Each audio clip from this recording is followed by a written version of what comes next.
Going. Good.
Hey, I can't hear the meeting.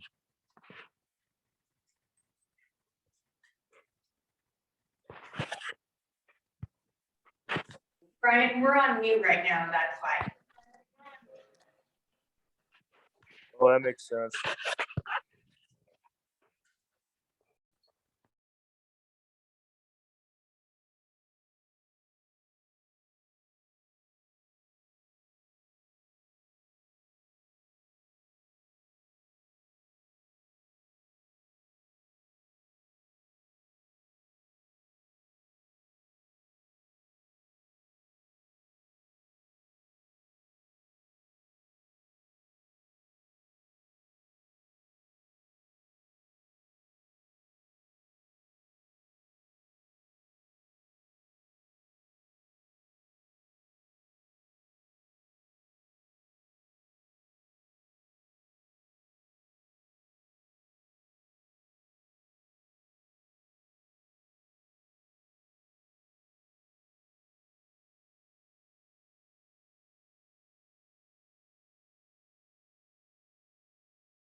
with inflation in our material and services, and you're going to see that inflation costs all throughout the budget. We will use that same chart.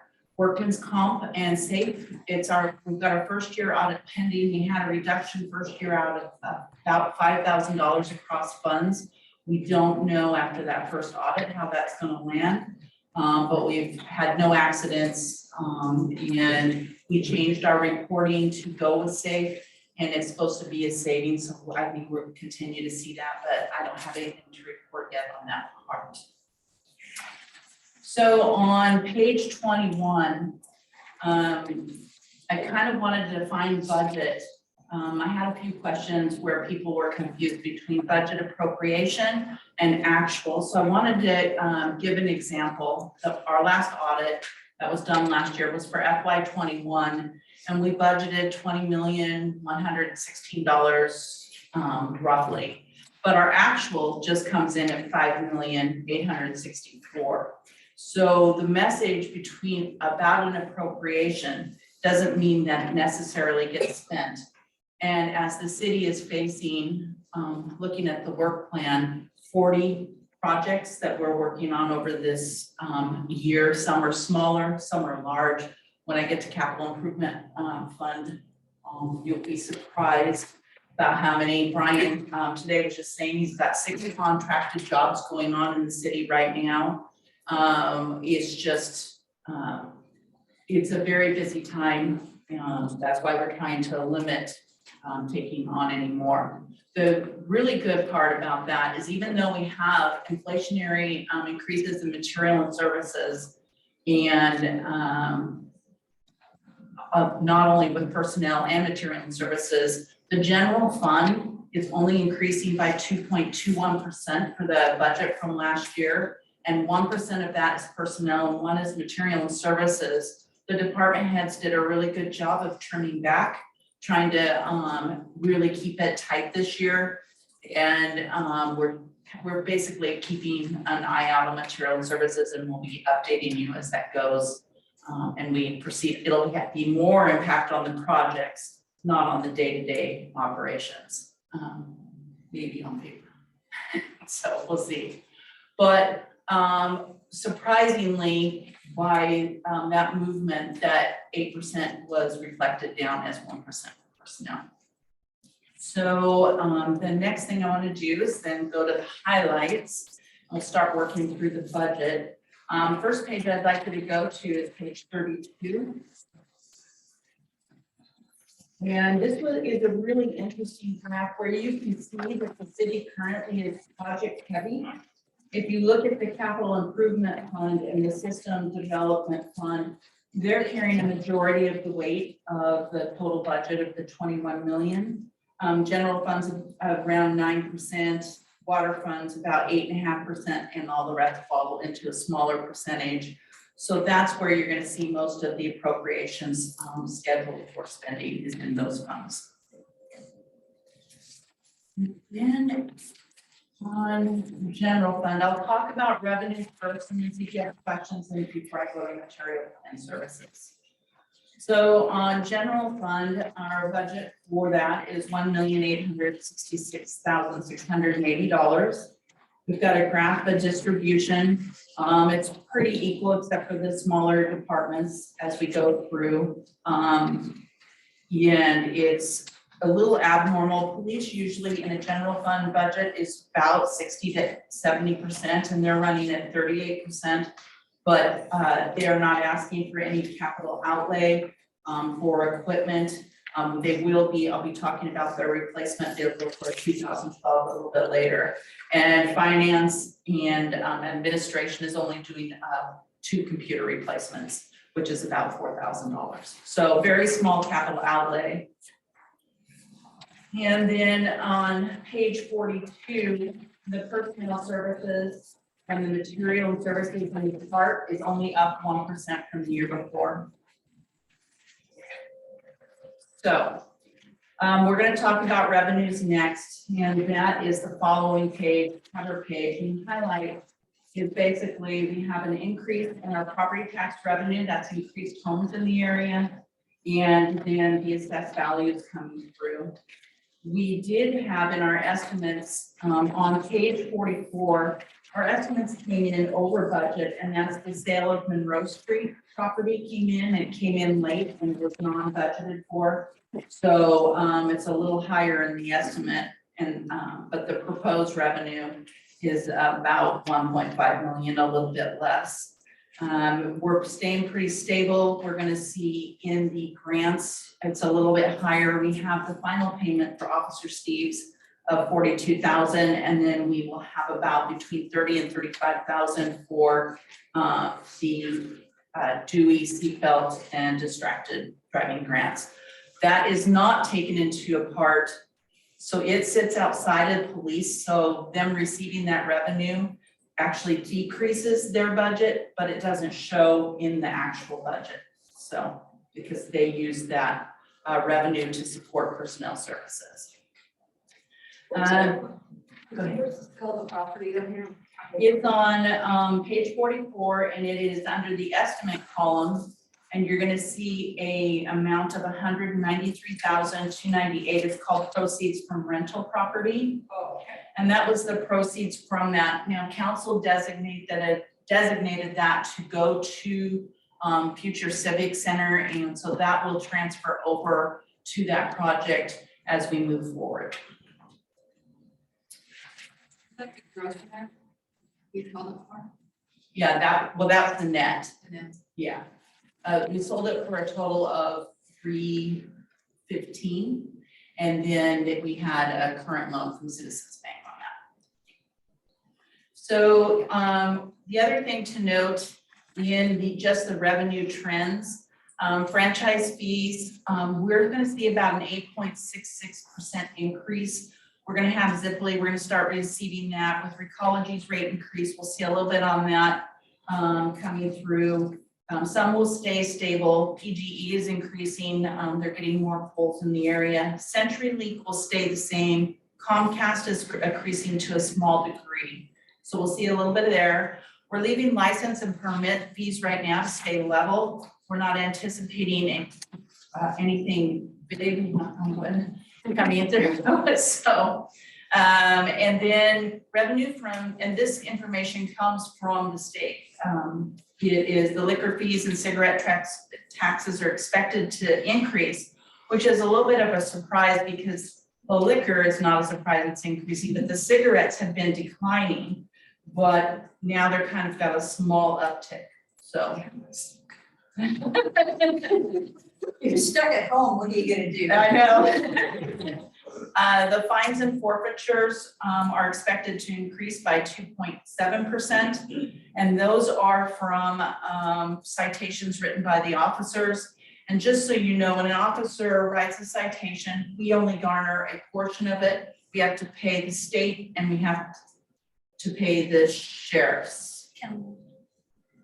Oh, sorry, I was looking for you, but you were over there. It's those two, right? Yep. Yeah. So we have to pay a portion of each proceed for every citation written in the city.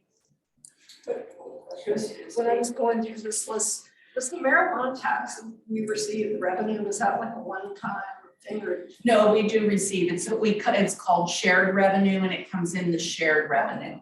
So that's helping fix us. Like, I'm really excited to get to the transportation and the street portion when we get to that part of the budget, but it's been instrumental. When I first started here, streets was bankrupt.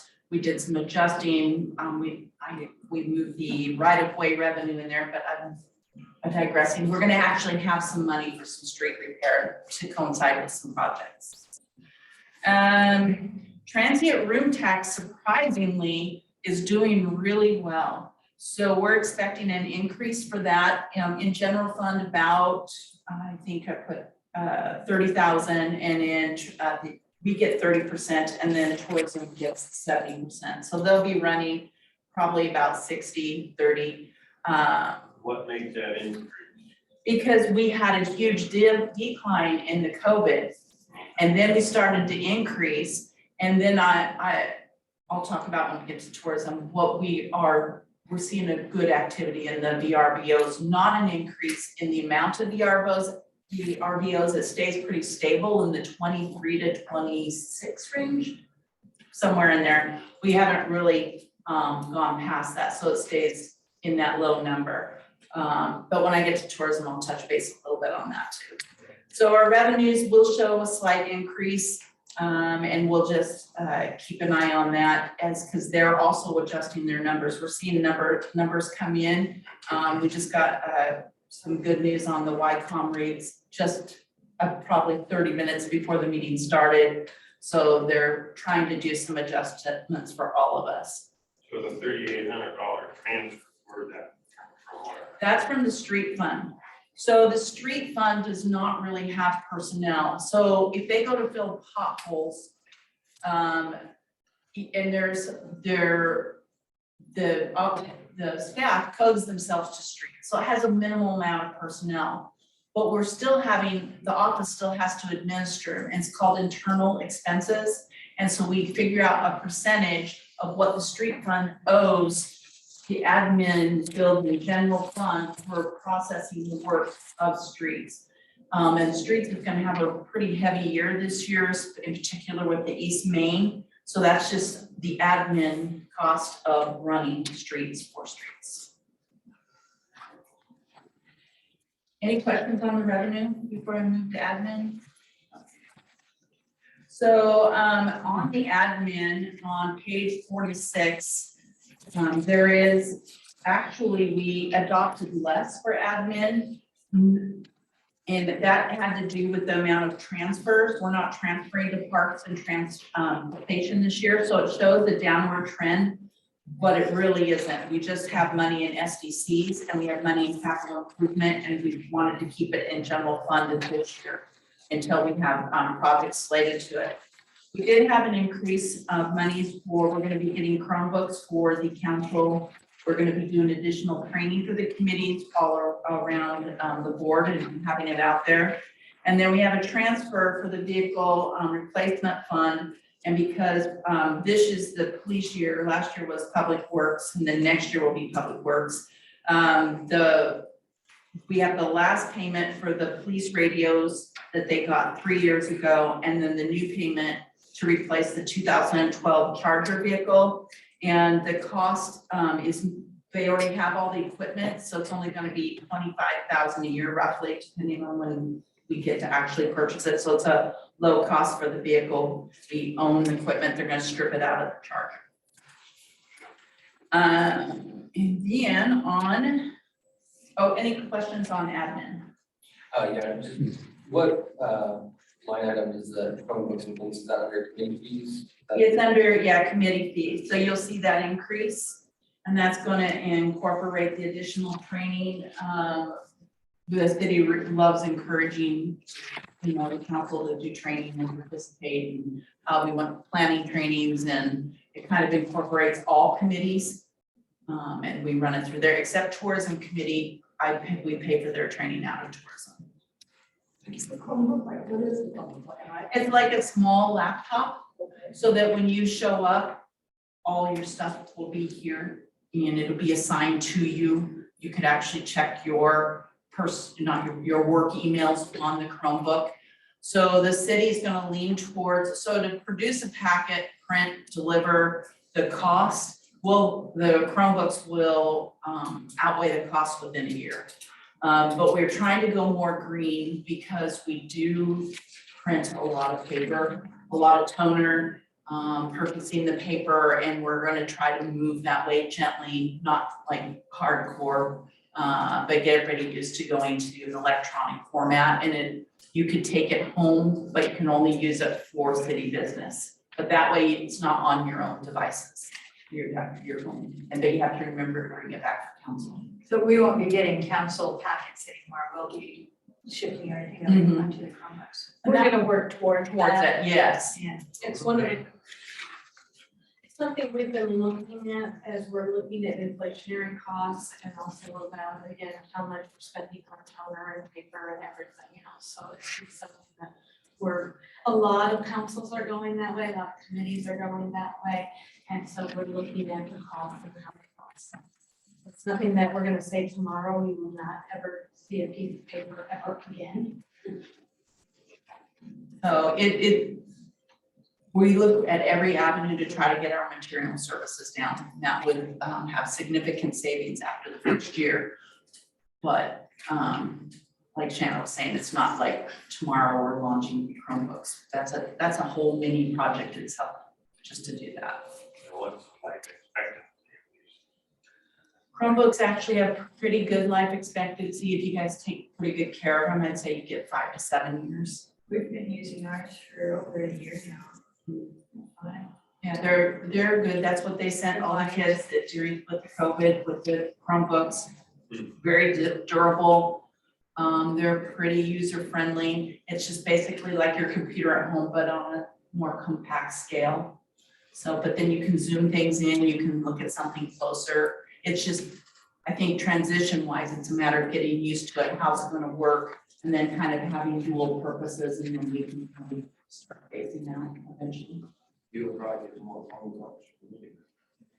It's all right. Well, then that's the best news. We should put them in tomorrow.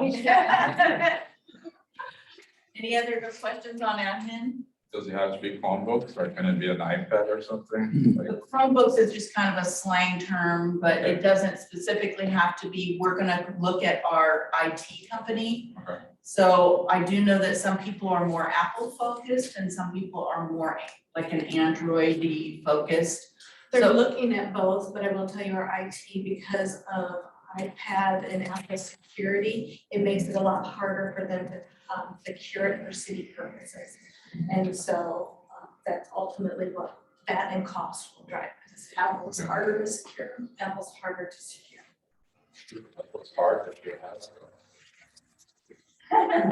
We have an ongoing thing in the office, Android versus Apple. I personally use the Chromebooks and they're very slow. Very slow. Yeah, compared to computers you can get nowadays. Chromebooks is pretty much the basic and they're. That's why I very think you're slow. So we will look at all options and what is the most. And we'll bring it forward and maybe even have a demo and, but it isn't like tomorrow.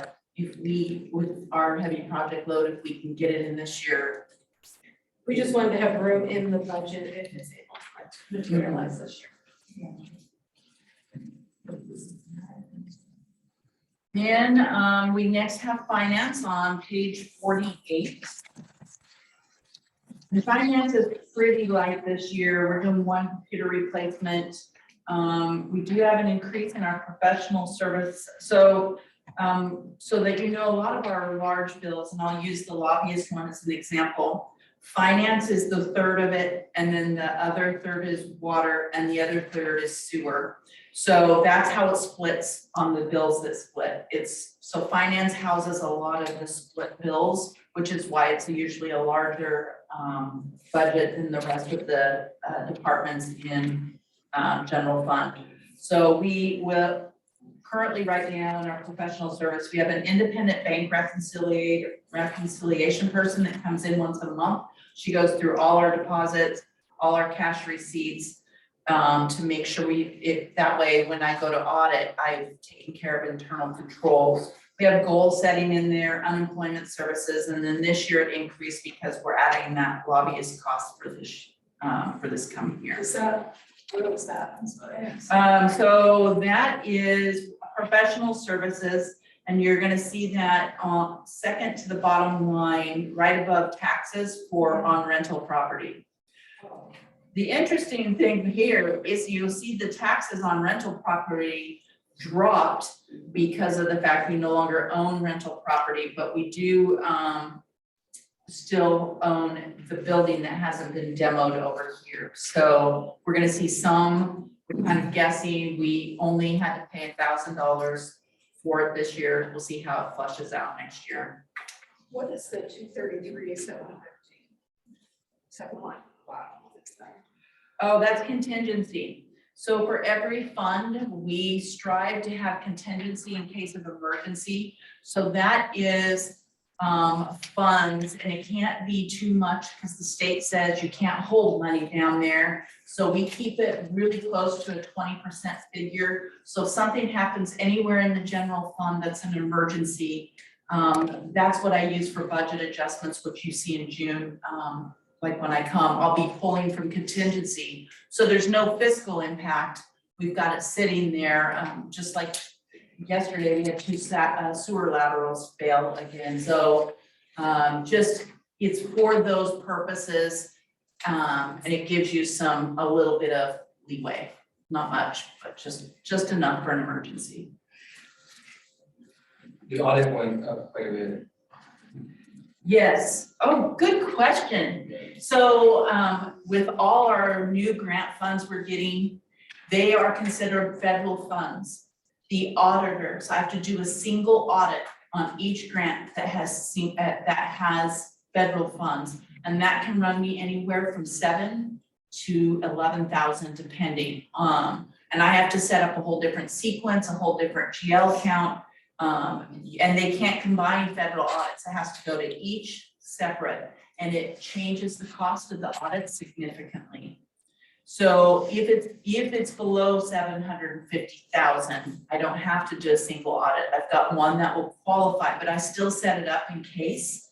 And then, but I've got several that are gonna be over this year.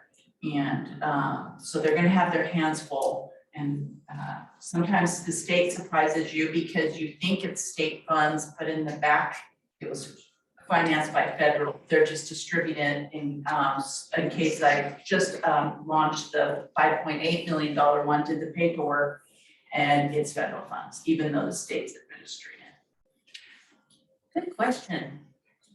We have 0 and 82. So that is the vehicle fuel maintenance. We have an admin car.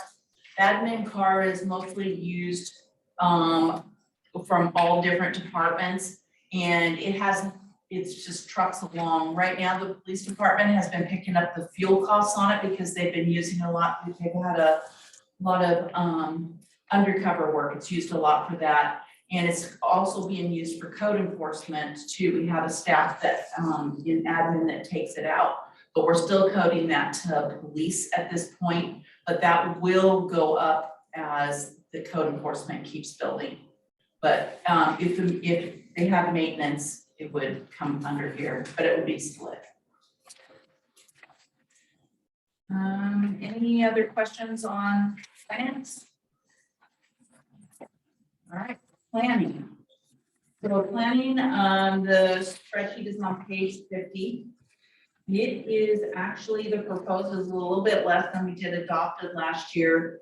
We're gonna see winding down of the 3J comprehensive plan update, and that increased us. And then we still have to keep high in there for engineering and planning services, but we also have a little bit less in travel and training, because we had a shift in direction in travel and training. So it's still pretty close, but it's down a smudge.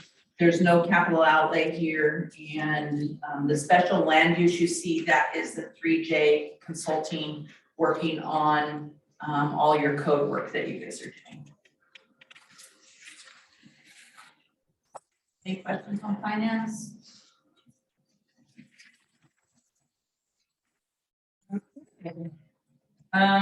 Police, and they are page 52. They have an increase in overtime, and that is the grant revenue that we're receiving that are sitting in the general fund.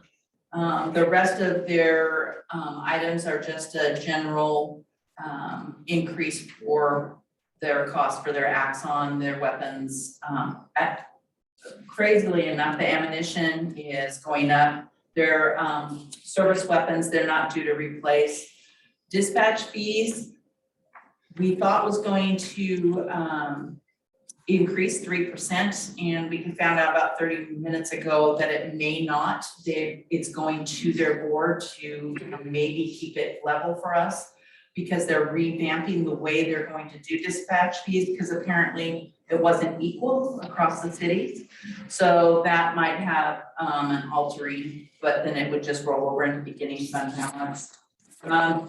Vehicle, maintenance and fuel went up a little bit, and then, I think everything else is relatively close. They have no, equipment that they need to purchase, so they're good to go this year, except for the vehicle, which is in the vehicle equipment fund.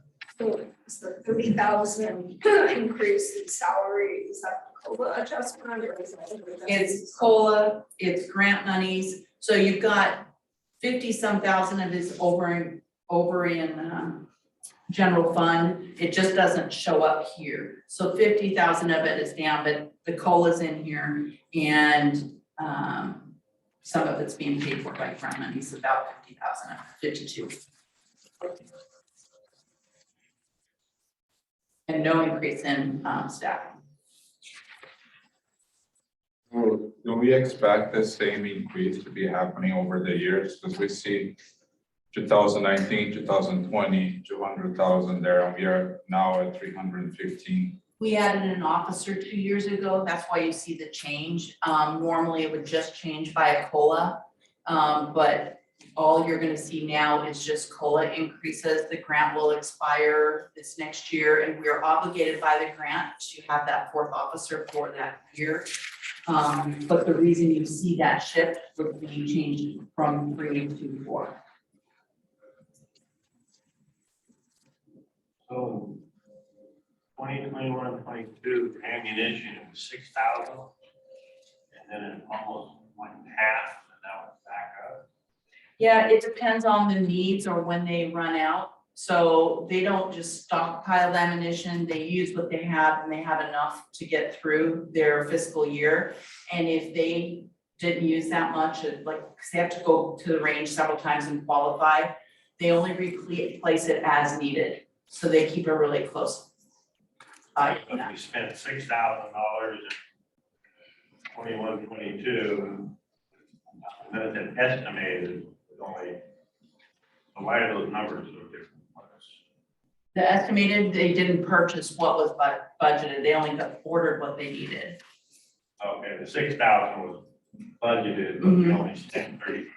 Yes. Okay. And then the other of that leftover money rolled over into 3. It goes up not into the police department, it rolls up into the general fund, beginning fund balance. All this rolls into the general fund. It doesn't, good, so if they don't spend it, they basically, the police loses, that department loses it, but it goes to the beginning of the general fund to be redistributed in the next bit. So they don't, I guess you could look at it, they kind of lose it, but they don't, because it maintains in that same place. They just move it, keep it, basically it is, if you don't use it, you lose it. Type of. It is, but we really try hard to be really tight on our material and services and put it up, because every year you don't know what the need is going to be, which fund might need it. So like this year, this last year, the pool diving board went out. So that shifted the need of the whole general fund, and it took a little bit more priority. So if each department doesn't use it, it goes back to the top to the need of the next year, which department might have that need. So I understand where you would say, well, you should maybe leave it there, and we don't know what the ammunition price is gonna be. But if we're being fiscally responsible, we should put it up for everybody. But you still budgeted a little bit more for this year, so Yeah, just as, it's kind of the same thing. yeah.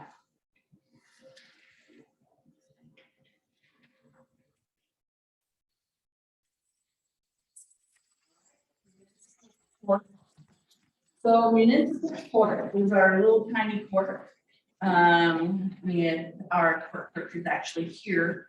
So we basically have the very little increase. Professional services is up. And the reason that is we're just completing an RFP on the judge. We haven't negotiated that. That's a placeholder figure. I don't know what the cost of that new judge is going to be yet. So this is like, say I was off on my guess, this would be, I would transfer it out of contingency if it was, and if it's less, then it just is gonna roll up next year. So, municipal court's pretty, it's pretty busy, but, it stays pretty small. Is there any questions on muni? I have a question though. So it seems like the judge now will only serve Carlton, Yes. maybe some other town, but, so shouldn't the cost be lower then if it's technically less work for him, or the cost stays the same? I just see like the professional service here is just going higher, pretty much double from 2020, 2019. That's a good question. So we had an unusual judge situation where we collected revenue from other cities that went into our general fund revenue. And we only paid our judge $200 a month. It was very low cost. Gaining a new judge and no longer having to do payroll for all the other cities is going to shift. I don't know how that's going to look. This is just a placeholder till I see how that's going to be. So we're no longer in the judge fees. It was a reduced revenue in general fund, but until I see a contract, it's a best guess. Our current judge had been paid the same rate for many, many years, so we don't know what the new current rate. That's Are we gonna be doing the same, kind of financial arrangements with Amity this time, or everyone's on their own now? all right. I'm going to talk to the judge, but our intent is so that we don't have this awkward payroll type situation where we're the city of Carlton liable and book the payroll. We're encouraging other communities to do the independent contractual arrangement with each other. So each one takes on their own payments and their own contracts. They can also negotiate their own rate because their own budget that they're comfortable with. They weren't an employee though, right? They're a 1099. Yeah, it's an employee. So she tells people that I'm putting my foot down, but, because I am excited to no longer have the judge on as a staff member, that he is going to be independent. Did he get insurance too? He did not get insurance. So, but we paid workman's comp. We did other things that, and we're going to save money. I just, until I see it, I don't know what yet. So it's a good thing. I'm excited. Irene. It was done way, way back in the day, too many years ago. Maybe I wasn't alive. Oh, okay, that was. All right, parks. So you will see a difference here on page 56. We have decreased wages because we're only gonna, as parks code to that. But with Lynn retiring, we are going to have a contracted maintenance service for all the parks except for Winterberg Park. And Brian's getting bids. The first flush of the bids is far less than having an employee. So we're pretty excited by that, and that will be coming before you to council. So we decreased the park wage, and then I have a placeholder right now for that. The first blush was about $7,000, and so we'll see how that truly comes in. I've got 8 sitting there. And so that's a significantly reduced area for the parks. Any questions on parks? Cool. So the budget includes the installation of a diving board, and it's not under equipment. And the reason it isn't is I'm going to have some crossover. The pool, we want to get it in for the kids before it goes, but it's going to be part foot in this fiscal year and part foot in next fiscal year. So I'm going to try to run it with some park SBC, which is in the master plan. I can do that, and some parks capital improvement, and try to leave the pool budget alone. So you'll not see that here. It's going to be sliding. We're going to see how that goes. We can go either way. It's gonna depend on the installation. Does our insurance hire have that everyone? You know, I don't know. Yeah, that's a good question. Can you cover that anymore? We did and have had it for years. Yeah. Yeah. Why is the salary 2,000? Budgeted 2,005. So last year, we had a very scaled down crew. You see an actual in FY '20, it was 58,000. Then we had actual in FY '21 COVID. Then we adopted 45. The estimate's only gonna come in about 40. We ran limited hours. We couldn't sell passes. This year is going to be our first sell passes, but I have to tell you, after we did the budget, we have so far only received 2 applications for guards. We have a pool manager, but we think we've got 3 to 4 coming in because kids turn things in at the last minute. So. Salary rate cards. Good question. So the hourly rate usually is minimum wage and minimum wage is 12.75. 1350 as of July 1. July 1, it's 13.50. So it'll be 13.50 to the pool manager, somewhere between 17 and 19. Sabrina's returning one, so we'll negotiate that with her. And then we take returning guards and give them a reward for returning. We give them a little bit extra. If we can only get so many guards, it'll be reduced and we'll stay in the reduced capacity. We still want to get the pool open. We have a huge competing market out there. For example, Panda Express employees are paid more than some of our employees, just with the sign-on bonus. So we've got a crazy little job market going on, and those kids can get fast food jobs with sign-on bonuses. But we're hoping the pool will attract, and we're hoping we'll have enough. We've already got a cashier, so the guards don't have to do the front counter, which was very instrumental last year. And if we can get 5, we can run a good bulk of time, but none of them can take Can you care. reach out to the high school at all? Mhm. So previously, YC, well, it was CTC, I think. at that They point. did run it. Yeah. They always had the lifeguards come in. Yeah, they decided they didn't want to do it anymore, and so all of a sudden, we were doing it. Yeah. So, yeah, they terminated. We have also reached out to Mac and Newburgh. Amy buzzed her tail on the pool and trying to get, because it's very important. So as you all know, the pool is not a profitable situation for the city. The pool is our gift to the community and our taxpayers of, this is a reward to live in the city of Carlton. You have something a lot of cities don't have. But we still try to keep it as close to Black as we can. And so if we don't have enough guards, we'll just minimize the time. And we've worked on the schedule, changing it and trying to make the swimming lessons at an available time for parents after 5 and 5:30, because a lot of parents couldn't be there and they like to watch their kids. So we have a good schedule. Keep your fingers crossed if you know any 15, 16, because we can hire 15-year-olds. It's a great fun. Their whole life saving. Yes. Yes. How are our payment to them compared to Newburgh, McMinnville? Are they paying more hourly?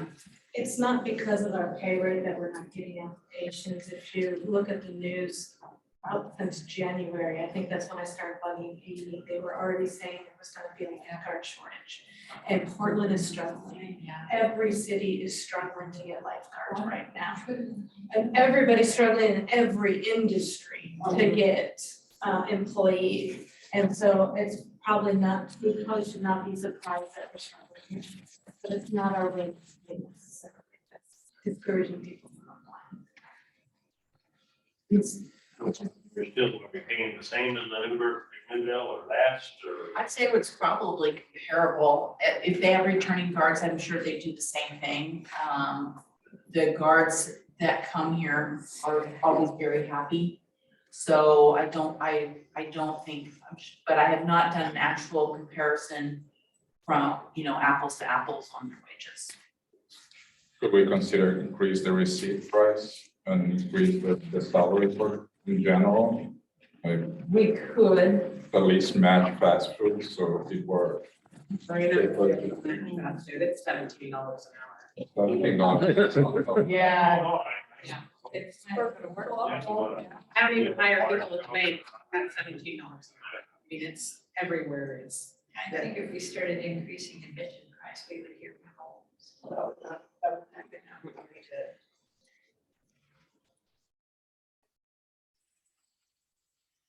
So, at this point, that's where the pool stands. We're hoping for the best. So, but other than that, they're relatively, not much else. Any more questions on pool? Yes, to some capacity. And we bought a sunshade a few years ago. It's finally being installed because it gets really direct heat, and this is it's a long story with arguments with the manufacturer, but we finally got it. And it's gonna be this really nice cover on the green grass that they can get out of that sun, and that is been it's a really nice thing. It's a heck of a sunshade. It's a heck of a sunshade, as our public works director likes to say. They're responsible for installing it. So, we're gonna move on to tourism, and that is page 62 for the, sheets. Yeah. All right. So tourism, historically, has done small projects as it's going. But during COVID and not having a committee, you can see I've got resources this year of 113,000, which is far more than tourism should have. But with the council's permission and change in the, being able to work with a volunteer group, they've already got, ad that's just hitting McMinnville Chamber of Commerce. They've got rack cards almost done in design. They're fantastic. Is it trifold or is it double-sided? Double-sided. They're gonna be paying for distribution. So the goal of tourism money by ORS is not for pay for events in the city. Our job is from 60 miles away to pull people to Carlton for tourism.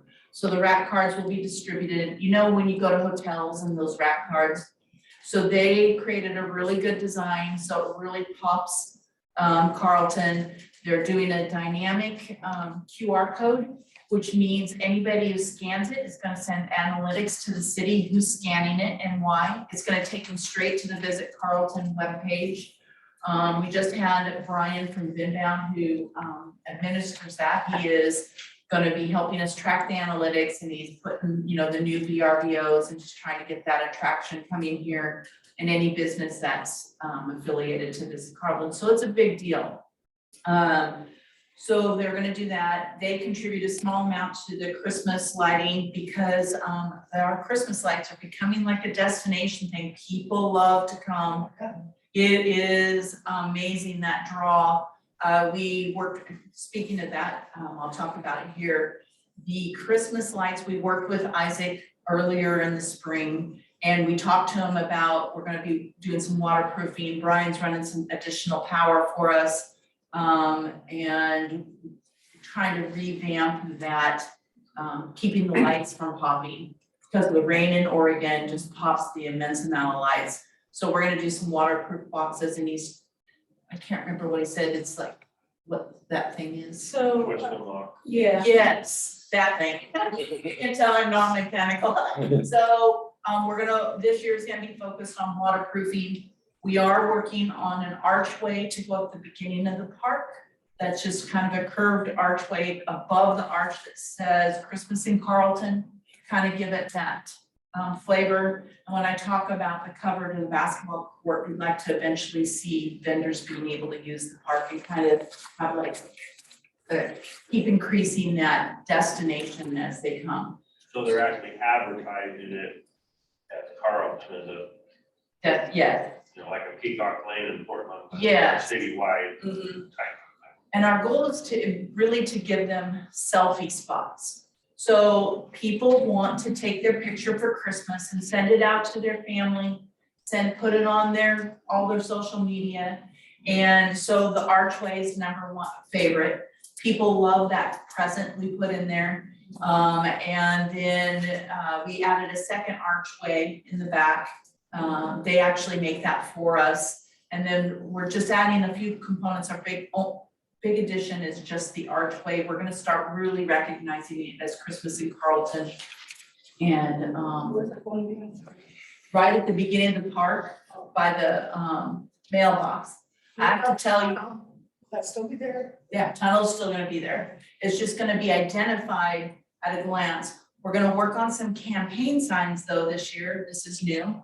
And we're gonna say, if you'd like to donate to Christmas in Carlton lighting, and we're gonna give them a link or a QR code to click, and they can donate for the lights. So that'll be a new thing this year, and try to bring some funds to that so we can add instead of just sustaining. Any way of doing recognition for the donors? Yeah, I think that would be a great idea. We did have a recognition on the one. We didn't have any donors this last year, but we didn't, it was kind of chaotic. I did a very small campaign in Sheridan, and I think they got like $44,000. Wow. Everybody was excited. So that'll be good. So Yeah. I do think the campaign signs are gonna be good with the QR code to immediately pay or a link. And then take them straight to the website, because as it becomes more of a destination, it will help in the maintenance, the storage, and the replacement of any lights and reduce our costs, which is what we're after. So are they doing any kind of a thing, how, we have that homeowners competition for decoration? Yes. So do they Yeah. have some type, or going to have some type of? CBA does it, and Amy actually created the map last year for CBA. We try to really help CBA in that component because we really like Carlton to light up, and then they do the judging, and then they post it on, I think, their Facebook page. Right, so does that link to this On that, this card that you're putting out from 60 miles away, that people can scan it, and get the map somehow, if there's somebody coming from Portland? that's a good call. So what it should do is because it goes to Visit Carlton. So we could put the Christmas event, because Visit Carlton is the city, and we could put that event on there. And I think that's a good idea. So Christie, just another question on lights, Christmas lights, the tree lights that are up all year. Because I've noticed some of the, there's been some disrepair, and one tree right in front of, I think, Bull Run was seems like it's never on. We have a person that unplugs them to save electricity. And I'm not naming names. So, so we have a problem with the tree lights. One of them is, by the Vlad Park and by Costa Tavern, the trucks are hitting them. So I kind of have an idea. We're in discussions now about what to do about. Some solutions. It's so pretty. They're They so are, pretty. it's so warm. But the trucks are just, Public Works is constantly having to restring them, or we'll walk by and people are hanging on to them. They're kind of a pill of a problem. We have an idea of maybe going tree to tree and doing a sideways light or something. But it's a problem. Why those trees, are they short of, or what's the problem? The- Trucks hitting those and not the other ones. Because they park at Costa Tavern to unload in, Oh, the delivery. the delivery trucks, or they'll park across, they'll come this way, and they just wipe them out. And then, yeah, so we do have a problem, and our guys are always restringing them. Our Christmas decor company would like us just to remove them, but, they're so beautiful. And to try to find a solution, so we're thinking of some sideways or something else to do for that. I love the lights downtown. I love walking in it during the summer. And it just is, it's very peaceful and it kind of gives us something besides just Christmas to kind of warm our hearts. It's a huge draw. It is a huge draw. Yes. And the Christmas is really drawing people just to come. It's a small area, not that congested. So, so tourism will be tasked with that after they're done with the rack cards. I'm bringing forth maybe some designs or what can be done differently to enhance that downtown corridor. And that's what's, some of what you just discussed is that in that 84,000? Yes, so this is a hard thing. I can't put the 84,000 down in contingency. This isn't an emergency fund. So that 84,000 is just a number, and you'll see this in SDCs also. You have to budget it and put projects there. That doesn't mean that there's no way this committee's gonna spend 84,000. So,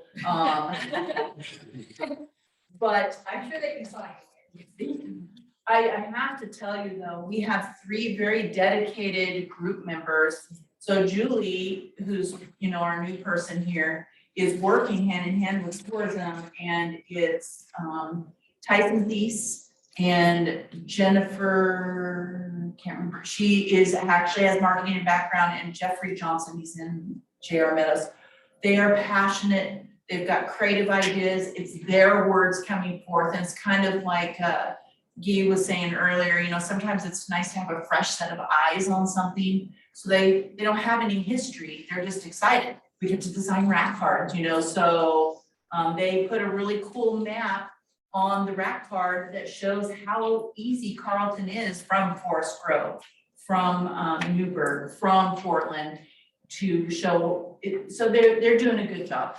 And it's nice to have that energy and have something happening. But if somebody's sick or somebody's out of town, we can still meet and have that energy to still keep moving forward. Yes, it's been huge because we did the last meeting, someone Last was, two. last 2. It's really made a big difference on helping in that area. So I think that is it. So then we're gonna move to streets. And streets, this is new. I added a few, I don't know if you guys noticed that your budget was a little beefier. I added extra charts, I added a personnel allocation table. This is where the Chromebooks will come in. Yeah. Shannon was like, enough. So basically on some of our major funds, I just put a breakdown of how personnel goes against capital outlay. And that will be more detailed as we get along. Streets is going to be relatively the same. We're going to be putting up some additional street cameras, and then we increase their transfer to general fund by a small amount. But the big exciting part was the street fund was healthy enough to transfer to the capital improvement fund $313,000. That is going to help pay for the East Main project over here. And this is what we want our funds to be able to do, is to be able to transfer funds that are relative to that. So the salary is relatively close because the street fund is just kind of who's working on street or doing a pothole, and they're gonna be more slated towards projects. The equipment that you see down below, that's the street cameras, and then a big transfer, and then a nice healthy contingency if we have a problem in the streets. Well, by moving that to the capital improvement fund, it finances projects, so, which is really exciting. And then we can work on a few repairs here and there outside of the projects. It gives us some more flexibility. In addition to the street projects we already know we have forthcoming that we have grants for, we're also taking our transportation system plan, our street prioritization pavement index plan that we have. And we also look at our water master plan and our sewer master plan. And we try to prioritize a road or roads and look at it as a complete project. So if we're gonna work on, say, Fifth Street. We want to look at the sewer, we want to look at the water, we want to look at storm drain all at once. So we're not paving it and then ripping it up 6 months later to repair the water line. So we're looking at all of those components as we move forward towards this exciting news that we will have some funds to be able to start repairing our streets. And we still are, And do sidewalks with that this money.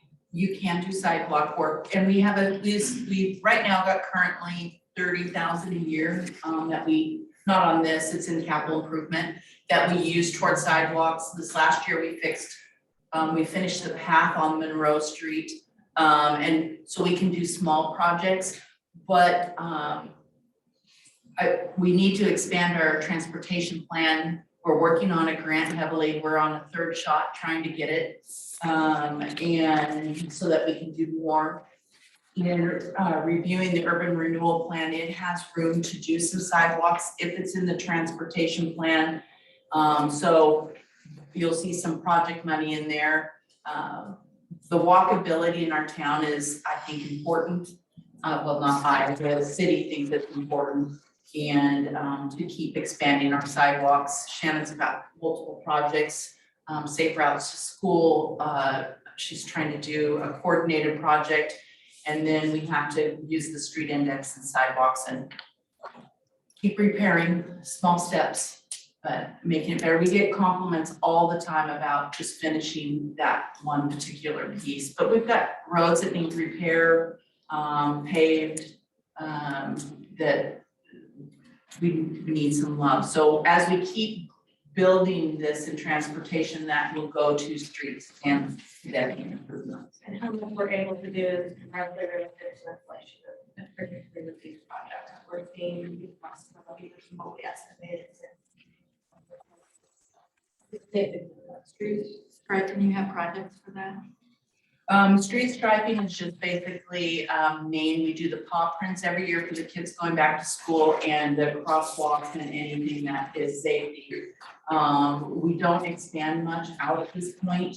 And with the ADA ramps coming in, we'll get to see how that all falls out. And then we have some negotiated, hopefully gonna happen, safety crosswalks that we're trying hard to get that will, be in there too. So it's working hard beating the streets. We really want some more good safety ones. So what do you mean by safety crosswalks? What, A lighted safety crosswalk. so you hit the button and you get the little flashy, We're trying to get them in 2 high-risk areas to get those kids to the elementary school. And we're trying to work on a grant to get those, and we're trying to put it in the Award 47, we're saying it right. She's working mostly on all that, so when I say we. It's a team effort. So enhancing that safety to get the kids to school in a lighted, in particular where the kids are crossing up here to get on Polk. And they're crossing Highway 47. okay? So that can't remember where the other one was. Is there anything out like 7th Street things? Not yet, I'm working on that, but Yeah. it may not happen this year or next, maybe. Like on the 3rd. It's in the future Third and plans. seventh. So because 7th now goes up straight across to J.R. Meadows, it's gonna be a nice route to school as well. And we've already worked with the developer there to have some cut-ins to the school, so into the split school district out there. So that people can walk on 7th Street when they get into the school. Yeah. We're also working with the developer as the next property develops. I call it JR3, that's not the official name, but For all intents and purposes. is working with them to create a next loop as well around the school. It's a property development. Okay, are you working on this, so we're gonna have the reroute. And is there gonna be anything like on this side? That side? Oh, they are gonna do some enhanced crossings, but I don't know what that means. Yeah, they're kind of in Washington. Yeah. Okay. They're not necessarily on the area. They will be doing some pedestrian improvements, and that's where the ad hoc committee and some public outreach is Okay. going to be really critical about what they can do. And what we want to see on that project. But right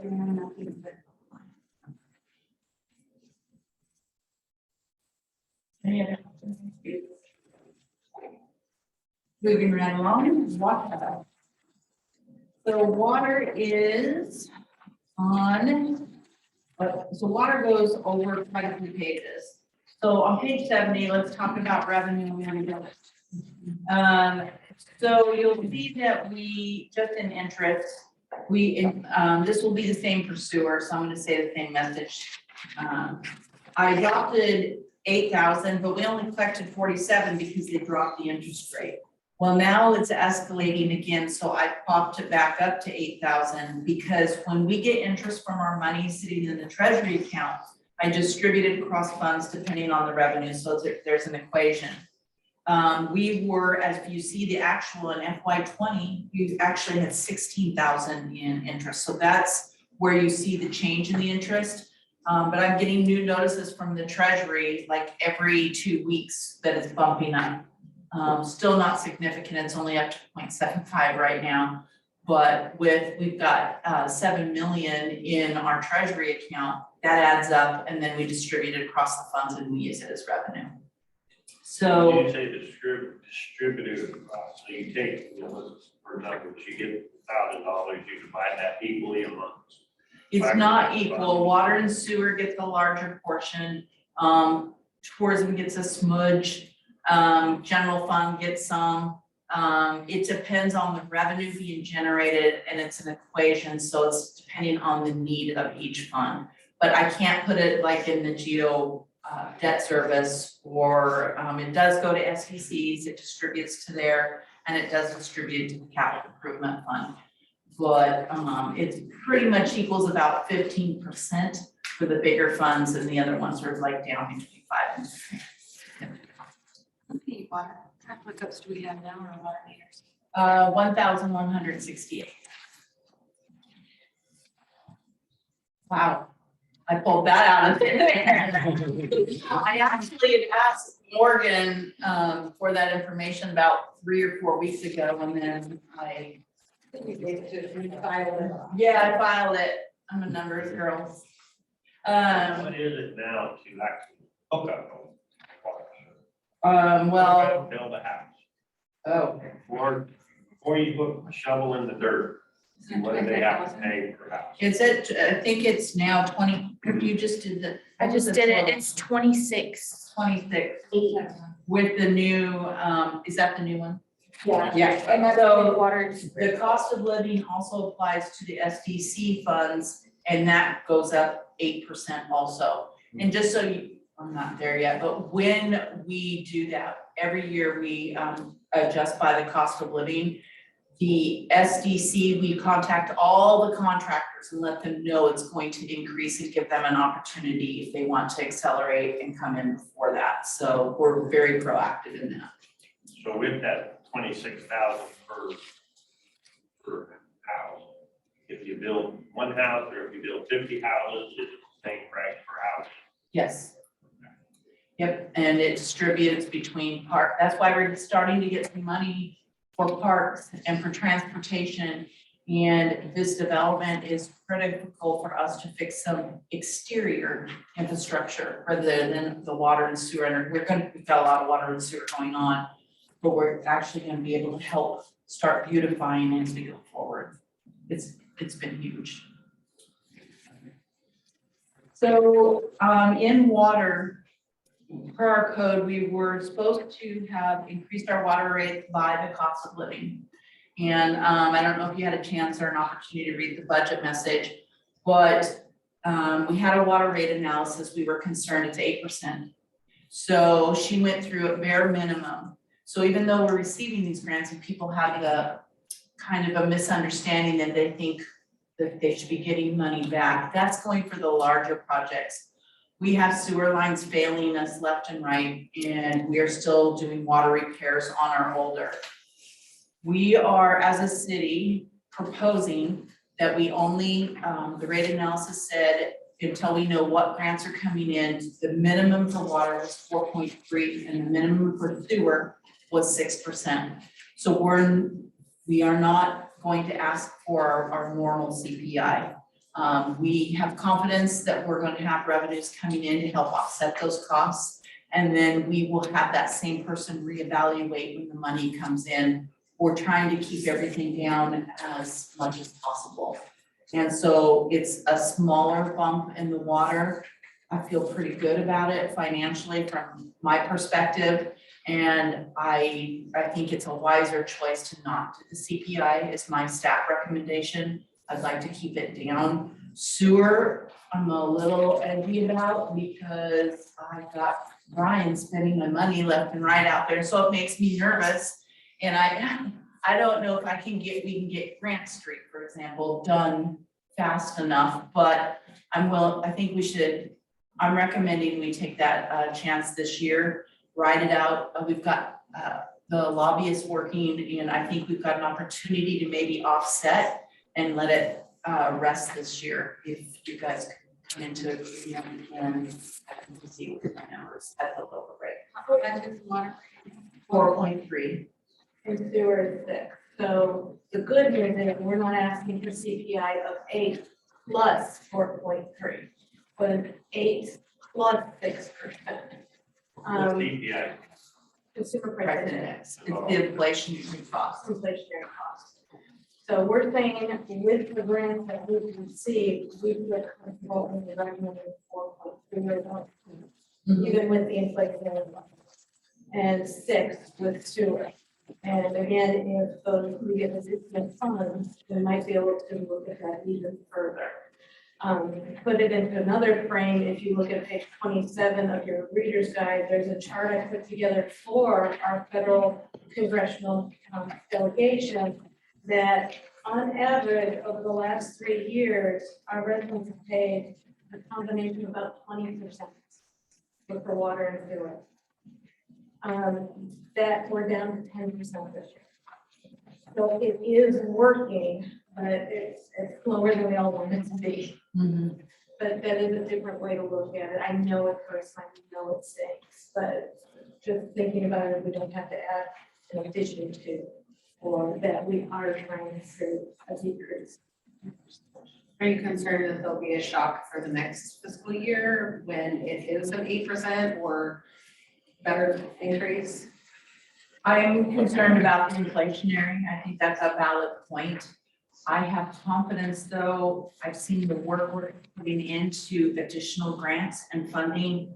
And we've just, recently received some design funds from county, and we have a lobbyist who's really working hard, and then we have a really good line on safe routes to school. So we've got the staff here is working diligently on anything they get their money. And Carlton has actually been very successful in most communities. There's a lot of our sister cities that are struggling.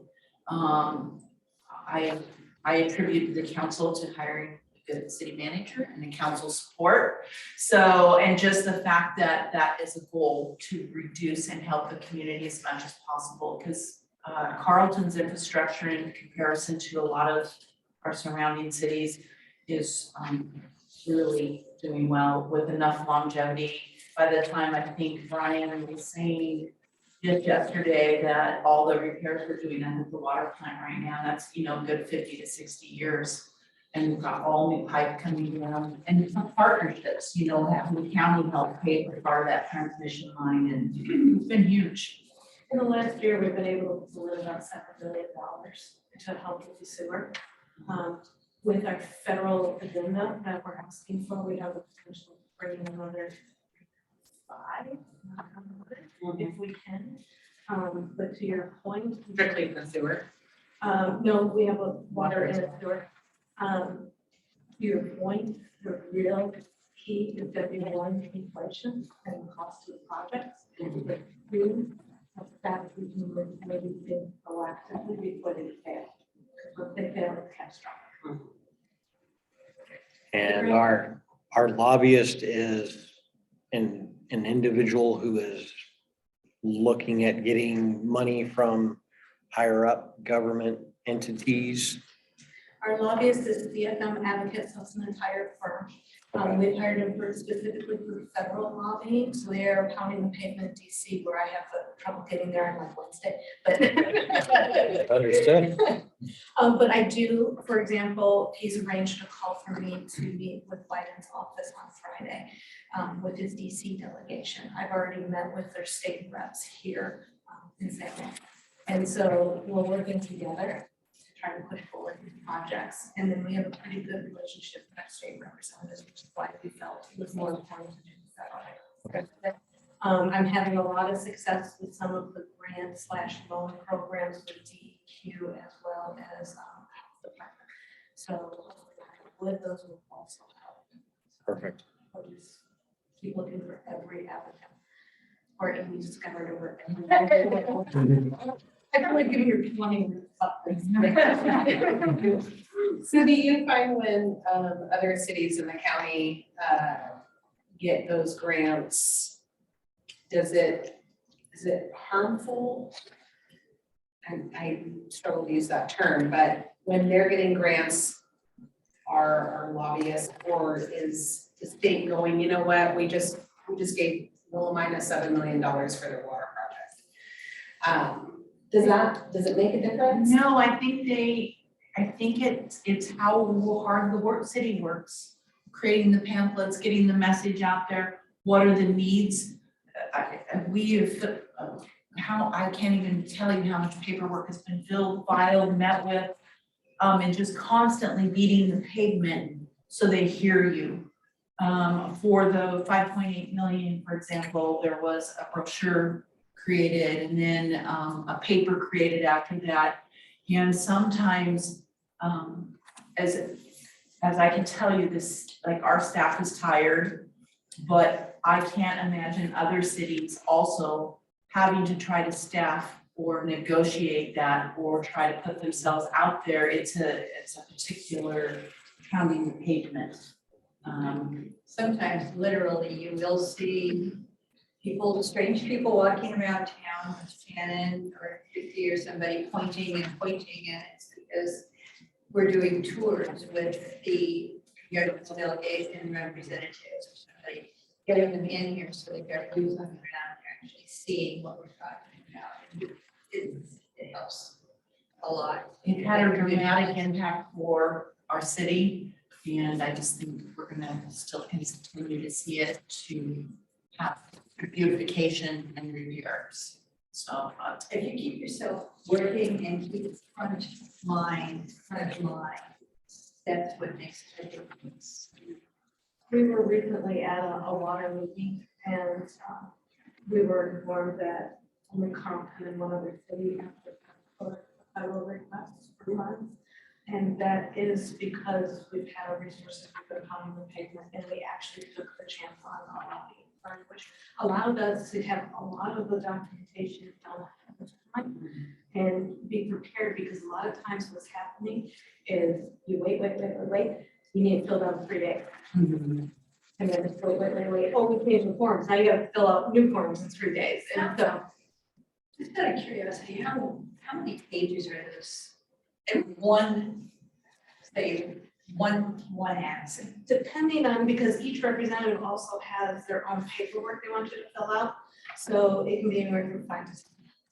plus summaries, you have to do like a white paper to go with it. So it's a pretty intense process, Yeah. but they know us. It's not a fill in the blank. Others. And it's just like, I've got to tell you, just recently, I think Brian just got finished, just to get some FEMA money back from that ice storm has been an act of Congress working with FEMA. We still don't have it, but he met again with them today and it has, but we filled out so many forms and they give you this big, huge flow chart where you are in the payment process. And I think he was successful today, but it's immense work to get that done. And long meetings with FEMA, just an example of red tape. And that's not even included. No, I don't know where it's coming and if it's falling and if it's coming, so I couldn't even guess on that one. I think it is gonna be 40,000 And I'm put the process, I should have, I've got a copy of that flow chart, it's pretty, that's Broken. yes, it's very broken, and they wanna get on meetings and speak for a very long time. So, It sounds like the summary of what you're saying is that this process has to be simplified and shortened up to benefit especially small towns or towns with limited resources. it's difficult in something even that small, but even to administer the grant, every grant I have to administer has different rules, different guidelines, different reports, how they want it, where it's loaded. I'm thankful the COPS grant is almost done. I have to have 3 different logins to 3 different segments, and you have to do all this reporting. It's very beneficial, but then I go to the next grant and I have to create it's a whole different. So each process, they do all the front end, and then it lands on my desk and she hears me in there talking about these grants sometimes. Because it is, you really have to know how to work it. And even when you think you've got it figured out, they change your project manager who has a different idea. So. You're right, it could be simplified, but I doubt we're gonna be able to. You're dealing with how many different agencies, how many different departments and agencies and how. I was just specifically saying FEMA because I imagine that FEMA should be a very efficient. It's a horrific process. It's so bad.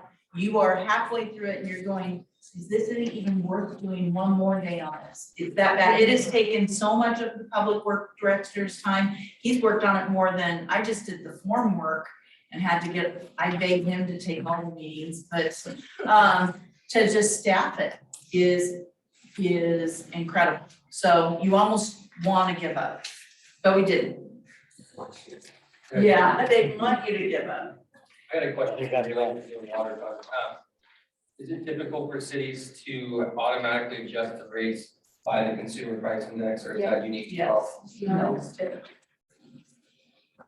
A lot of times you wanna make sure you're at least covering your operations and maintenance costs, which of course are impacted by any inflationary rate, whether that's 4% or 10%. Brian is gonna have to really look hard and think about any purchasing because his department's probably gonna be impacted the heaviest. So when we see inflationary costs on our side, they're seeing it in all the materials and services. It's a balance. So you'll see it best practice at just at least do the inflationary cost, the CPI. At least. I have a question about the hookup fees. We just had a meeting that we talked about it, and I remember it was 26,000 and 300,000 for however many houses were being built. Why is that not here? Why is it only 20,000? I can answer that question. So these hookup fees are, this code into water fund because they're hooking up the water. The SDCs, all the rest, the 20 is going to be in the SDC fund where it distributes. And when we get there, you'll see it's sitting in there. So the hookup fees go here and then in sewer because it's directly related to hooking up to our lines. So it doesn't go here. So there is an increase of water. It's not huge. Backflow inspections are, I'm showing level what we're going to be rewriting the program. We think that some people in town not doing reporting their backflows. So we're going to try to address that. Hookup fees are, we are looking at, we projected 30 houses being built for this next year. It's light, but I don't like to overestimate revenue. Customers helping customers. I'm hoping we get up to 500. Usually during Christmas is where people feel generous. This year we've gotten $100. So creating that system and being able to help people. I think 500 is light because during Christmas we usually get about 1,500, but it's a new program, so I want to see how that's going to go. The transfer here that you're seeing is $50,000 This is coming from the SDC funds, and the reason it is that is for meters that are in the water SDCs, but the water fund is buying those meters. So we transfer in meter money to replenish the stock for the new development. So, that is for the water fund. Salary, you're seeing the increases for, the cost of living, and the next are relatively, we have our supplies and maintenance, our water meters, the extra 10,000, we got those two, houses, all the houses coming in. Merchant fees have gone up, so it's just a kind of a, constant one. We talked about the water rates, so on page 72, our contingency is a really good contingency, and that's at the bottom, 364,000 to cover us for emergencies. And if we don't use it, it rolls up for the next year to be spent or budgeted or transferred to do more water projects. City Hall equipment is just the computer. The water equipment may not happen. We need to buy filter media for the water plant. We're having a problem with the supplier. It was supposed to happen on this year, so it was budgeted for this year. So I still had to budget this next year. We may get it on this side and I won't spend it there, but then I won't spend it on this side. So I don't know which side of the year the filter media is coming in.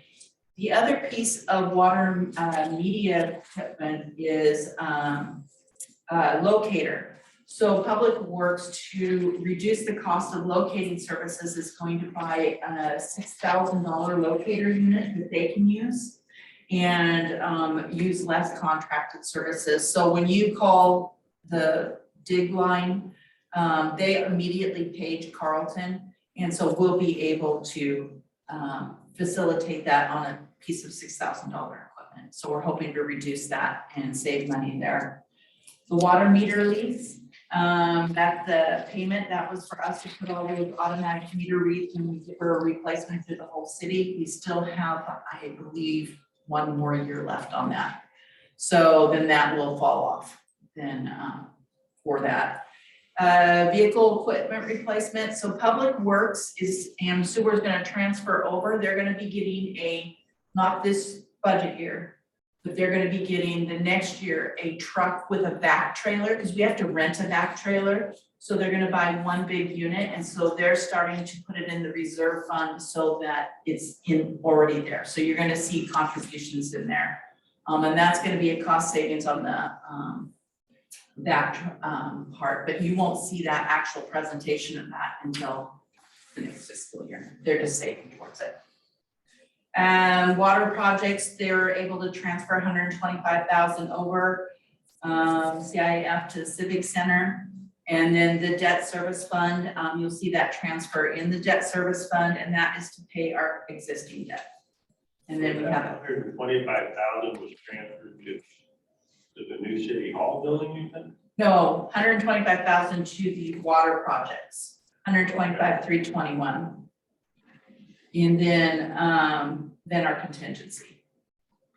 So. You said something about the City Hall. Yes, they did their annual transfer of 100,000. Bond counsel has advised we need to show that we can pay the debt service when we take on the Civic Center, and that's coming up.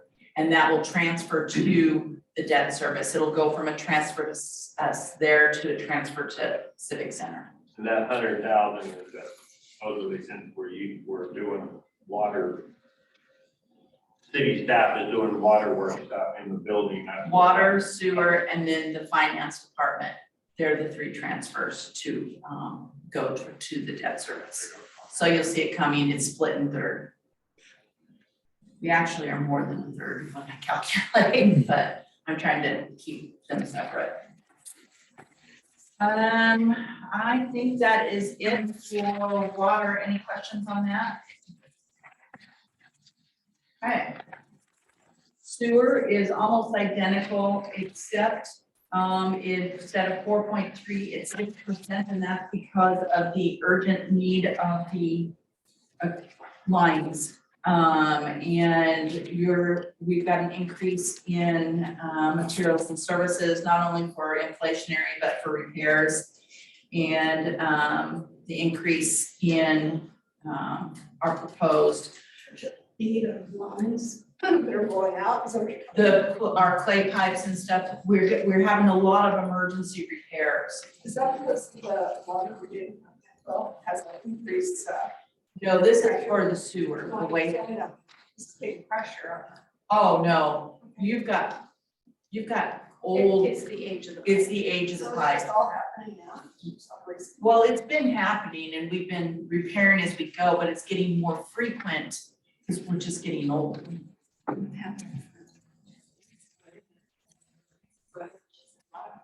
Yeah, and then we have to find a way to pay it when it fully collapses. We have to get ODOT's permission to go into the road, then we have to pave on top of it.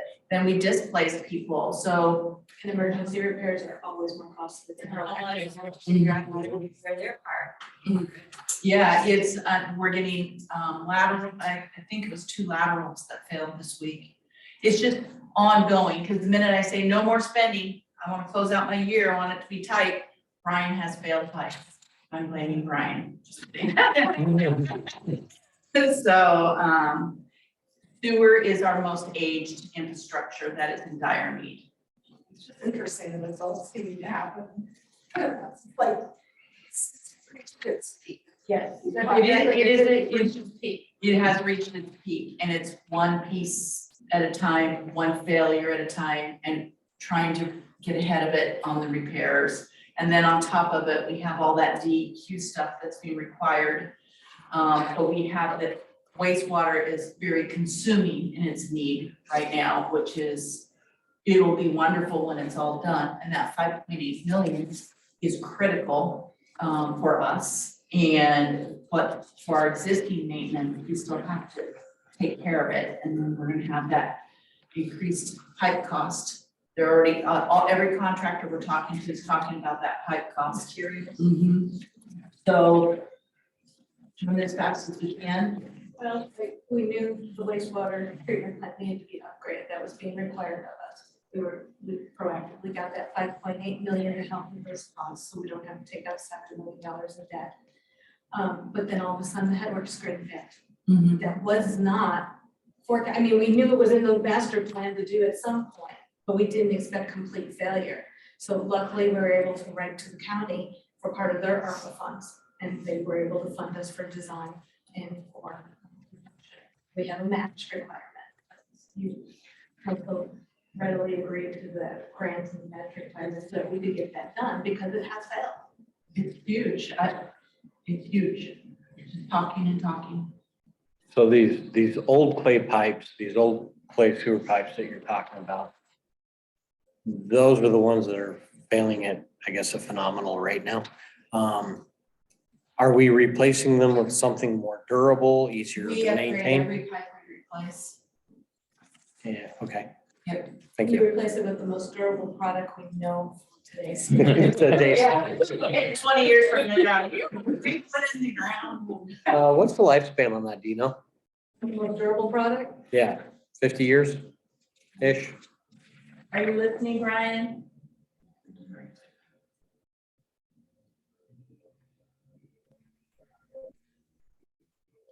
Yeah, they don't really know. I've been using PVC for about back. And it- I can't think specifically, I don't know for sure. Can you hear me? I would estimate. All right, thank Like, you. pipes, like on Grant Street are over 100 years old. I spent like. Hey, we've got our money out. Don't jinx our, yes, we're trying to get money for grants. The day I started here, Brian told me about Grant Street, so I don't want any jinxing, I want the grant. So, and then you'll see the same thing for them, office equipment, it's their portion of the computer, 4,000. They are not doing any capital outlay, that their needs are more urgent in the maintenance.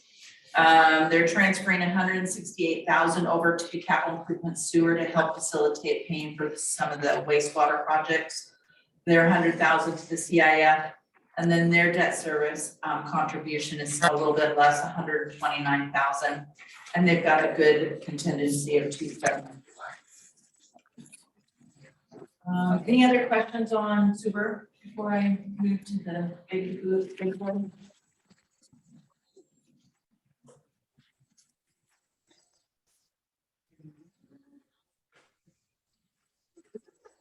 Like, go or something, or, I don't know. So capital improvement, we have a whole plan. And in the capital improvement plan, Gordon works on it, Shannon works on it, Brian works on it. We think we're done, then the head works fails. Then they work on it again. And so it's an ever evolving document. The rate analysis person was highly impressed that we actually match our plan to our SBCs, to our capital improvement, and that has some messaging to it. To all of our master plans. To our master plans. We are very diligent about trying to complete those master plans so we can update them. So the capital improvement really is fraught with some placeholders. Interest will be higher, 10,000. We have ARPA NEU. That's its own little ARPA funds. It's the one that Shirley, you'll remember that you saw on Susan Bonamici's. That was a total of 400 and some. That will receive the other half. We've already received part of it. We've got, we're gonna start receiving donations. We have someone interested in helping raise funds for the Civic Center. So Shannon, as soon as we have a final design, we'll be working with that group. We've already received 10,000. Yes, so, I'm sorry, yeah, but when I looked at that 400,000, I go, is that like a number you just, that you have reason to believe that's? The person believes that they can raise that. I don't know. So we'll, as soon as we have final design, they've already came in and met with Shannon. They're very excited about trying to facilitate and help raise funds, kind of like a full house endeavor. So we're pulling money from different pockets. The 10,000 was a placeholder of someone that also said they wanted to contribute more, but that we received this year, but they don't want to until we're at final. So, but they wanted to say, we're interested, here's some money.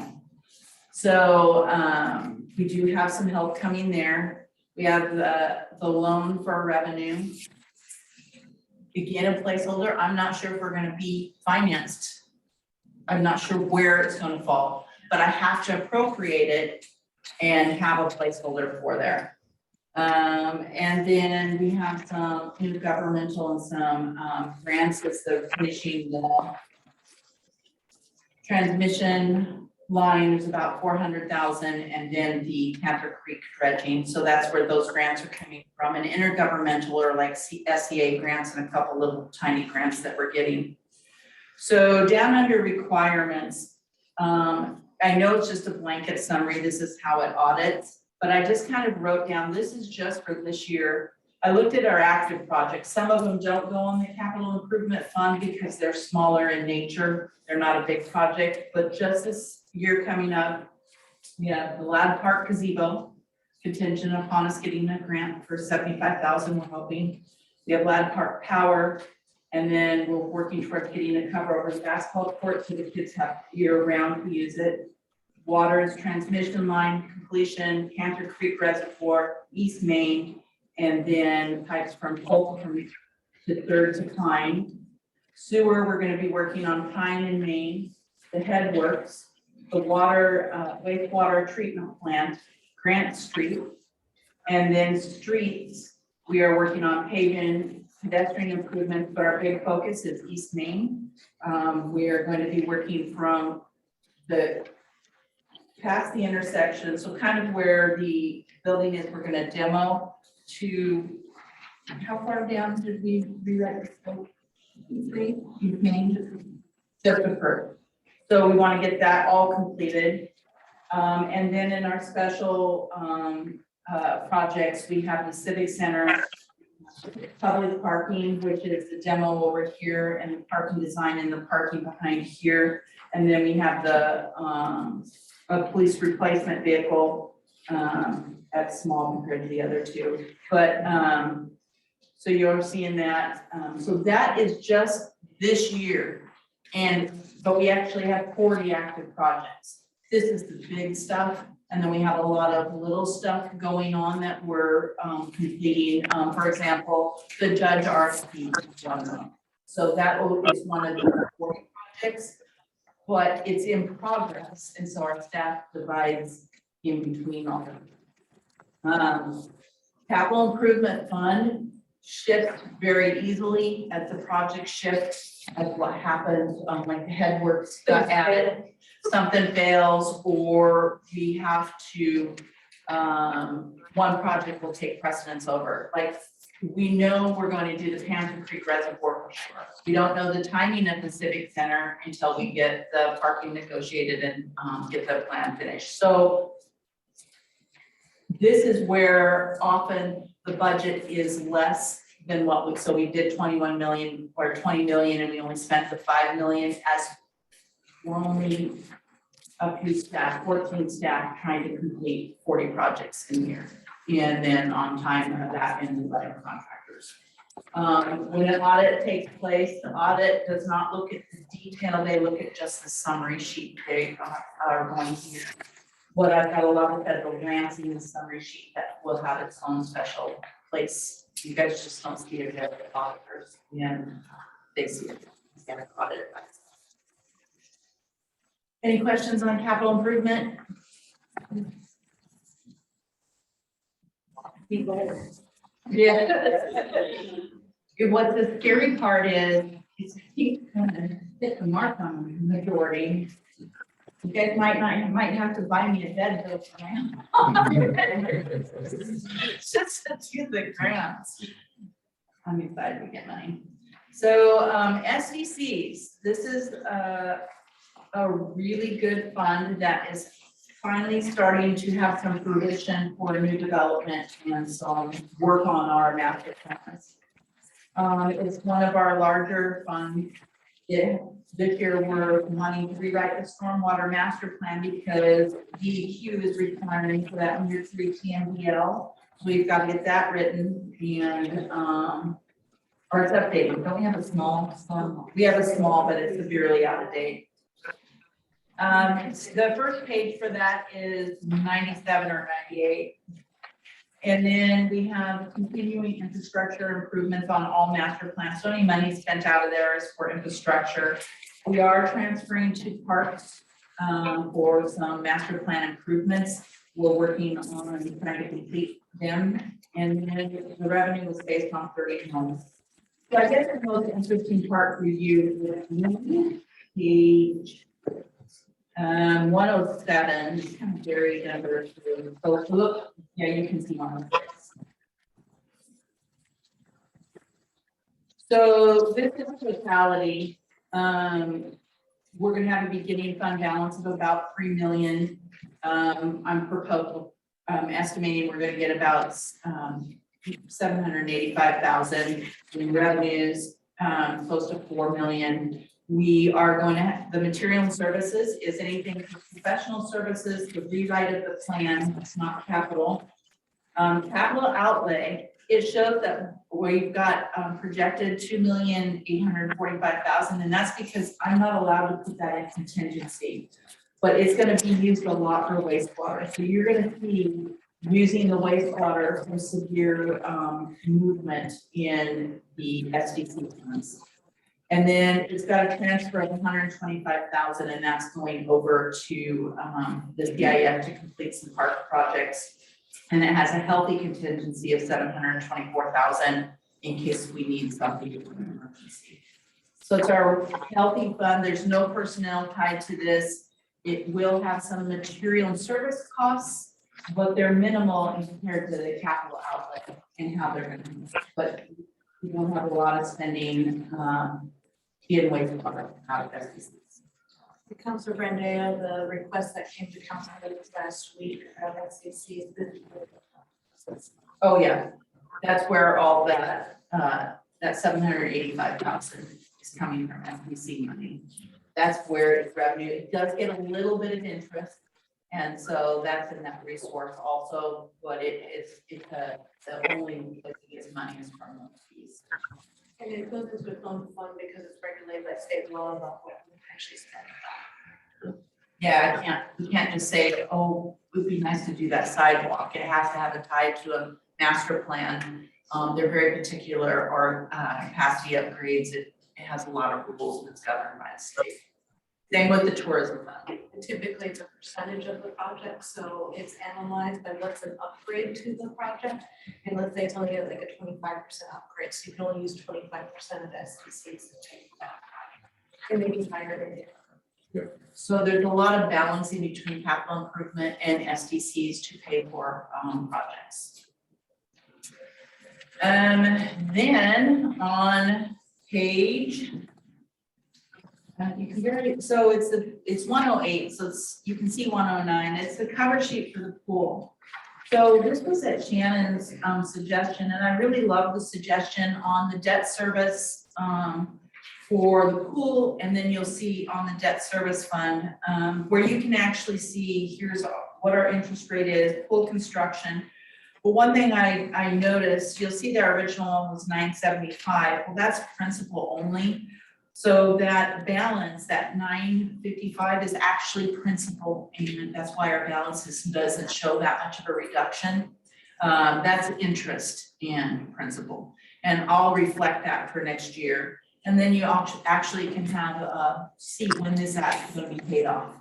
And so we just continue to do that. Even this, you have to administer, have to send financial statements and some other reporting tools because it's a GO bond. And the sheet to that is just shows the collection of the debt service. And so this fund, it'll be interesting for you to know. I am to try to keep this fund close to zero and anticipate how much property tax I'm gonna get to pay that debt service.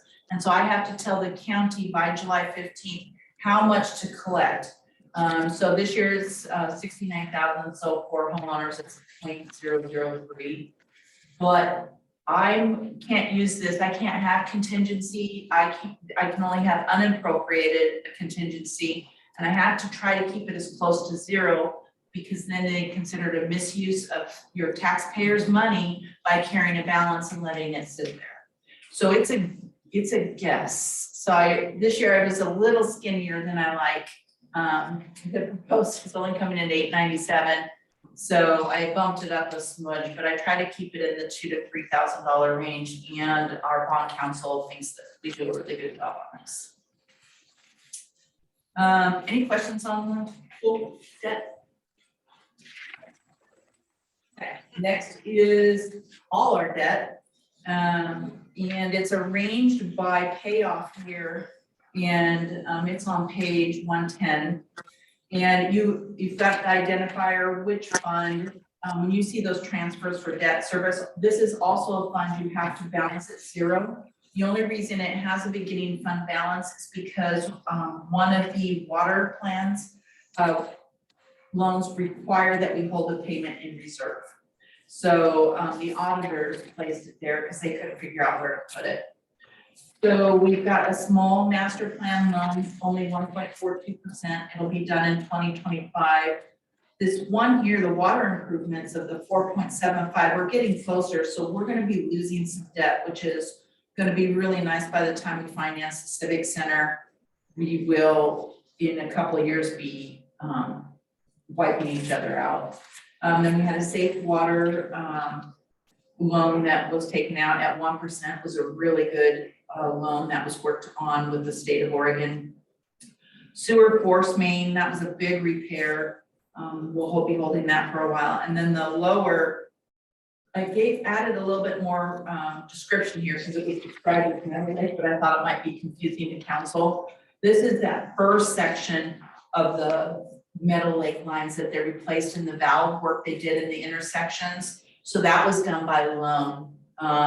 Yeah, that's when Chad was here. It's not where they just are finishing up. It was the lower portion. And they did valves and the intertie and water lines. So actually accomplished quite a bit. But this way you can kind of see at a glance, this is the debt, and I think it was a really good contribution, so, thank you, Shannon. And then, on the back is just a reconciliation of those payments, and what the principal and interest is. And then, you'll see that in contingency, and this is actually unappropriated contingency of $163,854, and that's that safety payment for one of the loan requirements. Otherwise, this would usually be zero. Question on that? All right, last one is the vehicle equipment replacement fund. This one is, it worked out really nice. We're doing our final payment of the police vehicle from 3 years ago, and the digital radios. I don't know if you guys remember back then where the whole Yamhill County went to digital radios and we were required. Police chief was instrumental in getting in a lease and breaking it up so that we didn't feel that impact in our budget, and that will be done. It shows the starting accumulation of the public works truck with the back truck. I think I worded that weird. And then the first payment of the new police vehicle. It will be reduced, but I don't know how much they're gonna get for the Charger. It's a 2012. So that 25 will be reduced by whatever that sale is. You know, that's all that's in there. You'll start to see this balance increase a little bit as Brian, typically the public works will typically build in here if they need a new zero mower or like they're doing back truck and some other products. So that is it. And I didn't lose my voice. Any additional questions? I had a question, sorry to go back to the capital improvement plan. This might just not be appropriate right now, it's budget only. And I'm assuming that the lab part receipt was gonna come in front of council. Yes, it will. And it's also got a grant applied. If we don't get the grant, that may never come to council with the requirements. The same with the basketball cover through lab partners. That comes to council. So if it's over $5,000, it's gonna come to council. So, so that you guys can review and see it, in particular in the capital improvement fund, so. Is it just the basketball court cover, or there's like maybe new holes with less wasps? I know, way there. Our big goal is that we've noticed that the kids, it would be nice to have the kids to have an opportunity to play basketball all 365 days out of the year. It would be nice to have events like the Christmas tree lighting. It was pouring, so the police department ran and picked up any pop-up canopy they could find just to get people out of the rain for tree lighting. So it's a good goal. Is it going to happen this year? Not sure. We're trying to get grants for the gazebo, and I can't clone Amy. I'd like to. But yes, it would come to council. So with that, I am completed with that presentation. I hereby open the floor public comments on the proposed budget for fiscal year 22-23. If you wish to speak, raise your hand or use the raise hand function on Zoom, and Amy will call your name. Once called, please state your name and address. Amy? Doesn't look like there's anybody in our meeting. Raise your hand.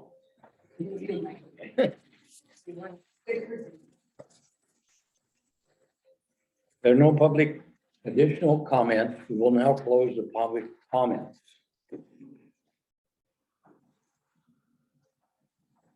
The Budget Committee must now vote to establish the FY23 tax rate. Are there staff recommendations? Yes, so the, help if I was not in there, y'all. So the staff is recommending the rate of 5.0098. That's our frozen rate. That was frozen when that House Bill 50 came into play. If we didn't have that House Bill, that rate should be 5.31, just for your comparator. But 5.0098 is our ceiling. So staff is recommending you. I will entertain a motion to approve and set the fiscal year 22-23 tax rate at 5.0098%. So moved. Second. Amy, roll call, please.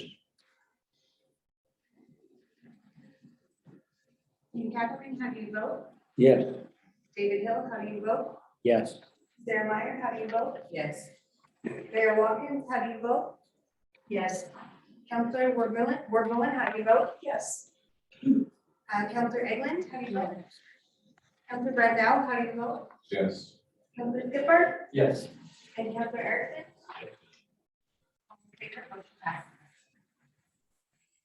The Budget Committee must now vote to approve FY 23 proposed budget. Are there staff recommendations? The staff is recommending that the budget committee proceed and approve FY 23 proposed budget and move it to. I will entertain a motion to approve FY 23 proposed budget. So moved. Second. Amy, roll call, please. Get it right. Dean Catherine, how do you vote? Yes. David Hill, Yes. Sarah Meyer, Yes. Mayor Watkins, Yes. Counselor Ward-Millen. Yes. Counselor Eglin. Yes. Counselor Brandau, Yes. Counselor Erickson, Yes. Counselor Skipper. Yes. All in favor, motion passes. I will entertain, we will, I'm sorry. We will adjourn the Carlton Budget Committee meeting and open the Urban Renewal Agency meeting at 8:03 p.m.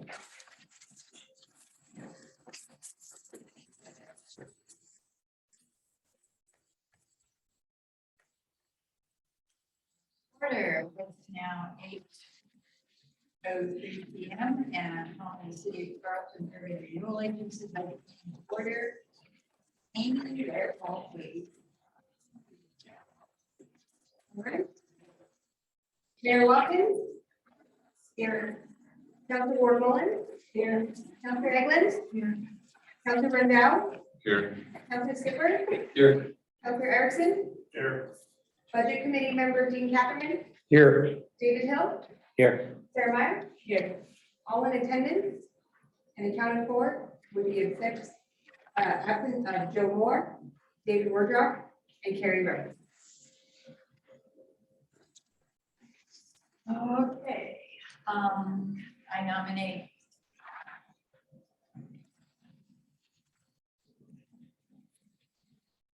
Pardon? Oh, okay, are there changes to the agenda? No, there are not. All right, the next item on the agenda is the election of the Urban Renewal Budget Committee Chairperson for City of Carlton. I nominate Dean Catherine, who has spent 20 years as chairperson. Do I have a second? Second. All in favor? Do we need a roll call? We need a roll call. Sorry, guys.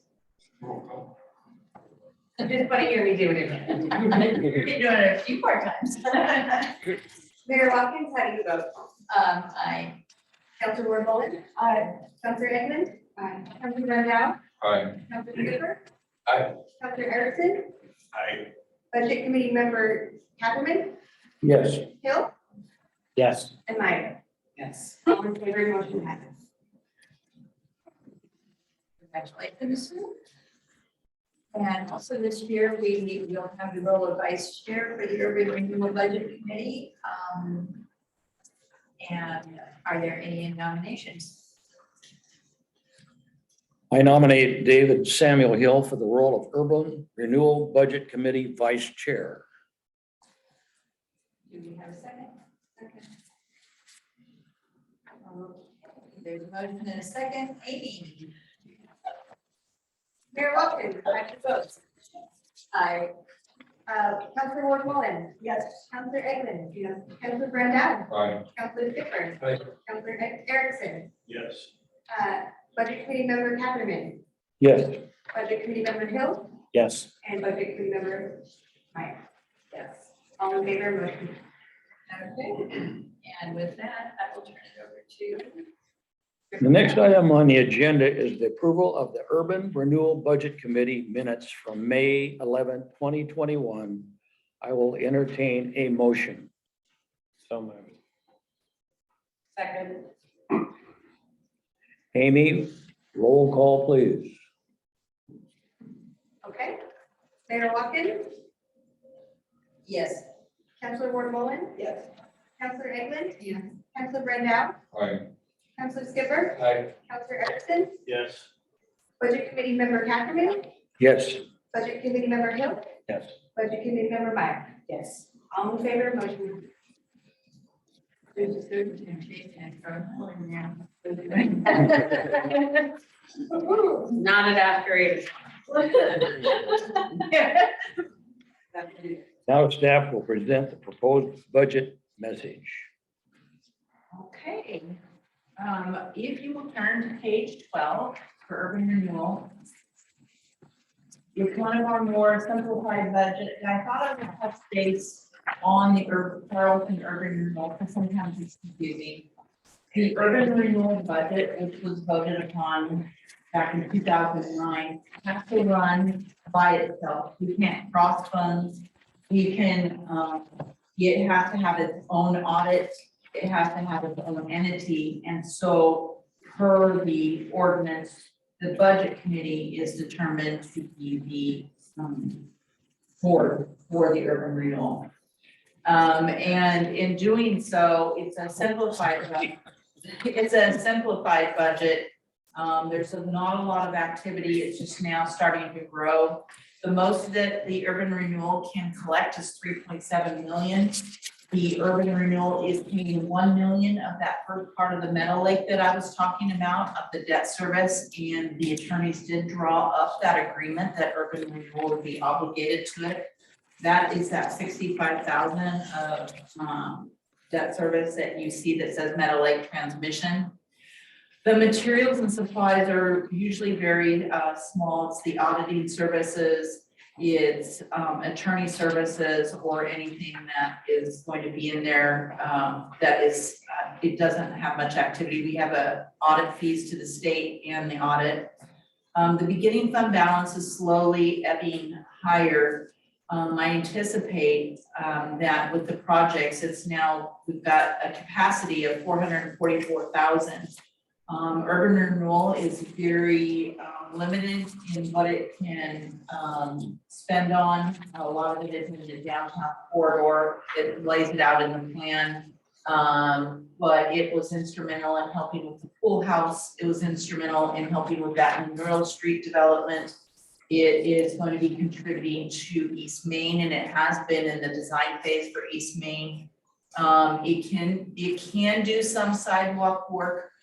It only has 3.7 million to tap it, and if we need it for wastewater, it may be held for the pipelines, which are going to be more instrumental to get that done. So we will continue to let it accumulate until the need to spend it, but it has been helping in a little bit of quantity. That's a question. Yeah, How is it set up 3.7? What's the criteria? for spending it. Setting the amount, it cannot exceed 3.7 million. When they develop the plan, they freeze the area, they determine the area, and they set a cap, and it's done by vote. No, it was approved in the planning commission. I'm sorry, I'm off on that. So it's at that time is designated, and then it's written in the urban renewal plan. So to ever go past that, we'd have to create a new urban renewal district, redefine it, redefine the homes, and they often use the money for specific projects. One of them they outlined was the sidewalks, the poor condition of the sidewalks and the infrastructure and the water issues. So that was why they decided at first to create some revenue stream, because back then Carlton had no revenue stream, and this could be designated towards it. But it would have to be a whole new district done. And it's really, so when we freeze it, we collect taxes that impact the fire department and different agencies. There's about 6, Shemeketa and some other things. So it freezes and we collect it to a small degree. They don't get to collect as much as they would if it wasn't frozen. So it's very instrumental. It was really helpful in financing that Meadow Lake. Back then, our finances were a little tighter, but they're getting healthier and healthier. So it has some really good designations. We just are kind of holding it for the big stuff when we need some extra help. When? 2035? Sounds right. I think it's 2035. Is there a time period that the funds have to be spent? No, I just have to report annually to the state. That's why in January, I bring you the annual report of what was spent, what we will stop collecting tax in 2035. So in total, it's 3.7. 7 million. Yeah, and we've already spent a good portion on the pool and Monroe Street, and I think we helped some with some valves. We've got some going to East Main, and then $1 million of it to the Meadow Lake debt. And council agreed, that came before council before making that agreement.